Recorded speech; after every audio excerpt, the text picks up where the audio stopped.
నమస్తే JK news కి స్వాగతం.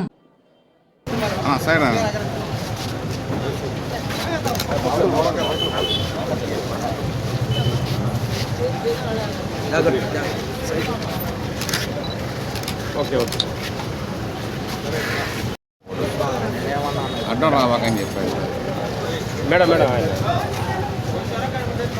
చూడు. ఈరోజు 48వ వార్డులో 105, 106 బూతులకు సంబంధించి ఒక్కొక్క గడప గడపకు వెళ్ళి తెలుగుదేశాన్ని సపోర్ట్ చేయమని, సైకిల్ గుర్తుకే ఓటేయమని, ఎమ్మెల్యేగా పొంగూరు నారాయణ గారిని, ఎంపీ అభ్యర్థిగా వేమిరెడ్డి ప్రభాకర్ రెడ్డి గారిని గెలిపించమని, ఓటు వేసి గెలిపించమని ప్రతి ఒక్కరిని కోరుతూ ముందుకి వెళ్ళటం సాగుతోంది. ఇక్కడ వాళ్ళందరూ కూడాను ముఖ్యంగా వాళ్ళందరికీ చిన్న చిన్న సమస్యలు అలాగే మిగిలిపోయి ఉన్నాయి. నిజంగా చెప్పాలంటే అవి పెద్ద సమస్యలని కూడా చెప్పలేము, కానీ వాళ్ళకి అవి ఎంతో ముఖ్యమైన సమస్యలు.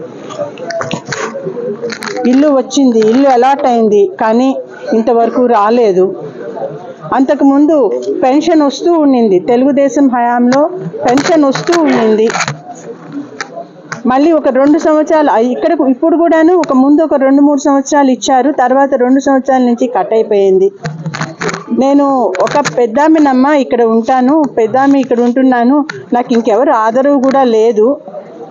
నాకు ఎవరింట్లో ఉండాలో తెలియక నేను ఒక కూతురింట్లోనో కొడుకింట్లోనో, నాకు సొంత ఇల్లు లేదు, ఇక్కడ ఉన్నాను.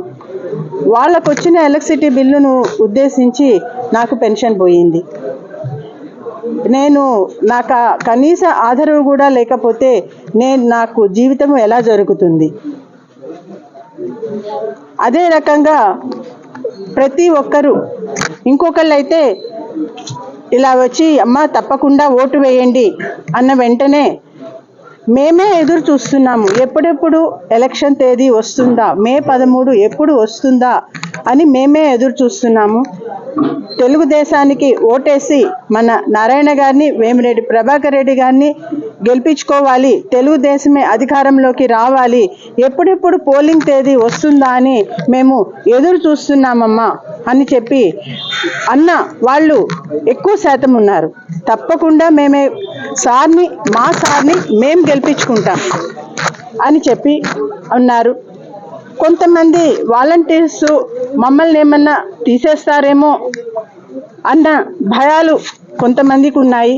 అయితే ఖచ్చితంగా చంద్రబాబు నాయుడు గారు చెప్పున్నారు, నారాయణ గారు కూడాను వీటిల్లో మనం మాట్లాడుతూ కూడా అష్యూరెన్స్ ఇచ్చున్నారు, వాళ్ళని తీసేయటం అనేది ఉండదు, ఇంకా 5,000 కాకుండా 10,000 ఇస్తారు ప్రతి ఒక్కరికి అని చెప్పటం జరిగింది.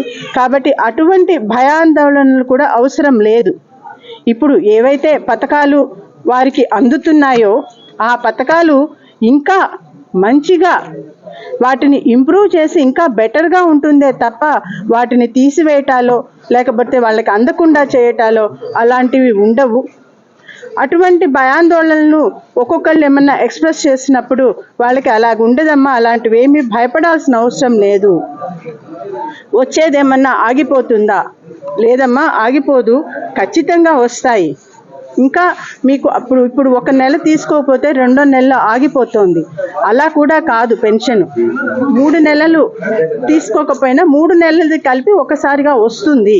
కాబట్టి మీరు అట్లాంటి భయాలు అవసరం లేదు అని చెప్పి వారికి ఉన్న చిన్న చిన్న అనుమానాలు లేకపోతే సమస్యల్ని చిన్న వాళ్ళు ఎక్స్ప్రెస్ చేయటము, వాళ్లకు దానికి తగిన అష్యూరెన్స్ ఇస్తూ ముందుకు సాగుతున్నాము.